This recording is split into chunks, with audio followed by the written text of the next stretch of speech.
दोस्तों, एक बार फिर से आपका स्वागत है हमारे चैनल पर। कहानी के पिछले भाग में हमने पढ़ा था कि बच्चे उस भिखारन को अपनी माँ कहते हैं, बूढ़ी औरत को नानी और उस कम उम्र की लड़की को मासी कहते हैं।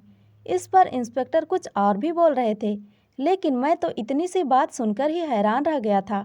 मुझे कुछ भी समझ नहीं आ रहा था। मैंने फ़ोन बंद कर दिया। कुछ तो अजीब था जो हमारी आंखों से छुपा हुआ था। अब आगे। अब तो मेरे दिल ने भी कहना शुरू कर दिया था कि मैं कहीं न कहीं कुछ गलत कर दिया है। इसके बारे में सोच सोच कर ही मेरा सिर दर्द करने लगा था, लेकिन कोई भी सिरा हाथ नहीं आ रहा था। बच्चों के लिए भी अखबार में ऐड दे दिए गए थे, लेकिन किसी ने भी अपना बच्चा नहीं कहा था और ना ही कोई बच्चे को लेने आया था। कुछ सोचकर मैं दुकान को काम करने वाले लड़के के हवाले किया था और खुद थाने जा पहुंचा और सीधा इंस्पेक्टर से जाकर मिला, जो खुद इस मामले में उलझा हुआ था। मुझे देखते ही वह सीधा होकर बैठा, तो मैं भी उसके सामने जाकर बैठ गया।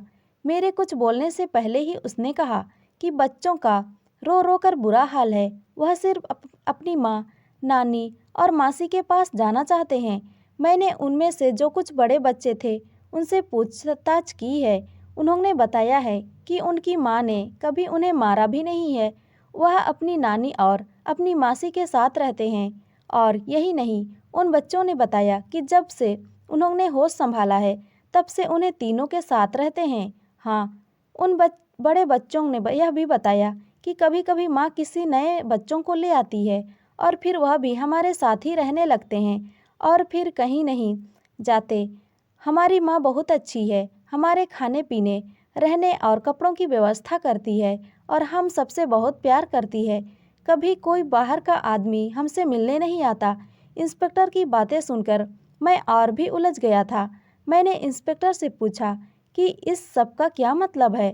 इंस्पेक्टर ने कहा कि मुझे तो लगता है कि आपने जो कुछ भी बताया था वह सिर्फ गलतफहमी है। इन तीनों के खिलाफ हमें कोई भी सबूत नहीं मिले हैं। ज़रूर आपको कोई गलतफहमी हुई होगी। अभी मैं उन औरतों से पूछताछ करने ही जा रहा था कि आप आ गए। मैंने कहा कि मैं भी चलता हूँ। मैं इंस्पेक्टर के साथ उन तीनों औरतों के पास गया जो कि एक ही जगह पर बंद थे। उन तीनों की हालत पर मुझे बहुत ही दया आ गई। इसका साफ मतलब था कि लेडी इंस्पेक्टर ने उनसे सब कुछ उगलवाने के लिए उन पर हाथ साफ भी किया था। मुझे देखते ही वह खूबसूरत सी भिखारी जल्दी से मेरी तरफ लपकी और फिर सलाखों को थामकर कहने लगी, बाबूजी, अच्छा हुआ कि तुम आ गए। मुझे पता था मेरा भगवान मेरे लिए किसी न किसी को मेरा मददगार जरूर बनाकर भेजेगी हमें बचाने के लिए। और देखो, तुम आ गए। उसकी आंखों पर विश्वास की छड़ी पट्टी देखकर मैं शर्मिंदा हो गया। जिसे वह अपना मददगार समझ रही थी, वही तो असल में उसे यहाँ पहुँचाने का जिम्मेदार था। इंस्पेक्टर ने खामोशी से हमें देखा। मैंने पूछा कि तुम इतने सारे बच्चों को अपने पास क्यों रखती हो? आखिर यह बच्चे किसके हैं? उसने कहा कि यह सारे बच्चे मेरे हैं। मैंने थोड़ा गुस्से से कहा कि मैं जानता हूँ तुम शादीशुदा नहीं हो और इतने बच्चे तुम्हारे नहीं हो सकते। उसने कहा, सगे नहीं हैं तो क्या हुआ, मगर मैंने इन्हें पाला है तो यह मेरे ही बच्चे हुए। छोटी उम्र में ही मेरे माँ बाप गुजर गए थे। हम पहले भी झोपड़ियों में रहते थे और मांग मांग कर गुजारा करते थे। माँ बीमार पड़ गई तो मैंने यह अपना पैसा बना लिया, क्योंकि अनपढ़ थी, कहीं कोई इज्जतदार नौकरी नहीं कर सकती थी।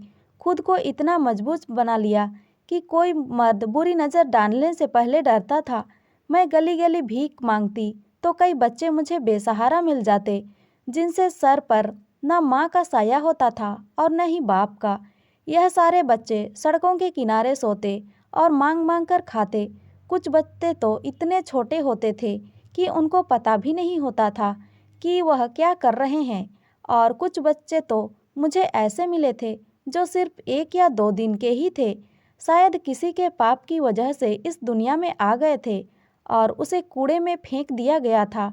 मैं उन बच्चों को उठाकर लाती थी और उन्हें पालती थी, उनके देखभाल करती थी। ऐसे करते करते मेरे पास 200 बच्चे जमा हो गए।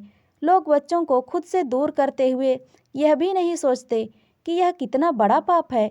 अनाथ बच्चों के रिश्तेदारों का फर्ज होता है कि वह इन अनाथ बच्चों की परवरिश करे, मगर आज के दौर में इंसानियत जैसे मर गई है। बच्चों के अनाथ होते ही उनके रिश्तेदार भी उन्हें भूल जाते हैं। आप इन बच्चों से खुद पूछ लो। मैंने इन बच्चों को पाला है, मेरी माँ ने और मेरी बहन ने पाला है। उस भी भिखारन की बात सुनकर मैं शर्मिंदा हो गया कि मैं कितना गलत समझा था। इंस्पेक्टर ने अदालत में जमा करवाई रिपोर्ट वापस ले ली और उस भिखारिन की माँ, बहन और बच्चों को छोड़ दिया था, लेकिन अपने तौर पर कुछ समय तक उन पर नज़र रखवाई थी। लेकिन सब कुछ वैसा ही था जैसा उस भिखारी ने कहा था। तभी इंस्पेक्टर ने कुछ लोगों के साथ मिलकर एक छोटी सी जगह पर एक मकान उनके लिए बनवा दिए थे, जिसमें वह सारे बच्चों के साथ रहने लगी थी। वह मुझे और इंस्पेक्टर को ना जाने कितनी दुआएं देती। मैं भी उन बच्चों के लिए कपड़े और खाने पीने का सामान भेजता रहता था और ईश्वर की करिश्मा की वजह से फिर से मेरी दुकान पर ग्राहकों की भीड़ बढ़ने लगी थी। और उस इंस्पेक्टर की भी प्रमोशन हो गई थी। मुझे अब समझ में आ गया था कि यह एक गरीब को दिए गए पुण्य का फल था। मैं भगवान का धन्यवाद किया कि समय रहते मुझे सारी सच्चाई का पता चल गया था। तो दोस्तों, ये कहानी आपको कैसी लगी कमेंट करके हमें ज़रूर बताएं। धन्यवाद।